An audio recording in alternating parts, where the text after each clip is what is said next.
তো আসসালামু আলাইকুম ভিউয়ার্স, কেমন আছেন সবাই? আশা করি সবাই ভালো আছেন। তো সকাল সকাল আমি একটু বের হলাম, আজকে একটু ঠান্ডাটা কম, হয়তো ভাবলাম একটু রাস্তা দিয়ে ঘুরে আসি। রাস্তাতে ঘুরতে ঘুরতে ভাবলাম আপনাদের সাথে একটু কথা হয়ে যাবে, তার জন্য চলে আসলাম ভিডিও নিয়ে। তো কে কে দুবাইয়ে থাকেন একটু আমাকে কমেন্টে অবশ্যই জানাবেন। কারা কারা দুবাই থেকে বলছেন অবশ্যই আমাকে কমেন্টে জানাবেন। তো বেশি কিছু না, আমি এখন ঠান্ডাটা কম বলে একটু রাস্তায় বের হলাম, তাই ভাবলাম আপনাদের সামনে একটা ভিডিও নিয়ে আসি। তো দেখতেই পাচ্ছেন আমি এখন রাস্তায় হাঁটছি, এটা আমাদের রুমের সামনে, বেশি দূর না। তো কোম্পানি যাব ভাবলাম ডিউটিতে, তা ভাবলাম এখনও তো সময় হয়নি, কী করবো ডিউটি গিয়ে। তাও আমি চললাম রাস্তায় হাঁটতে হাঁটতে। ঠান্ডাটা একটু কম, সেরকম ঠান্ডা না।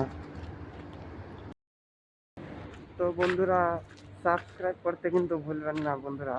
সাবস্ক্রাইব অবশ্যই করবেন, যারা যারা অন্য অন্য দেশ থেকে বলছেন তারাও কিন্তু সাবস্ক্রাইব করবেন। আর যারা দুবাই আছেন তারা কিন্তু ভাই একটু সাবস্ক্রাইবটা করবেন ভাইয়া। বাস, টাটা।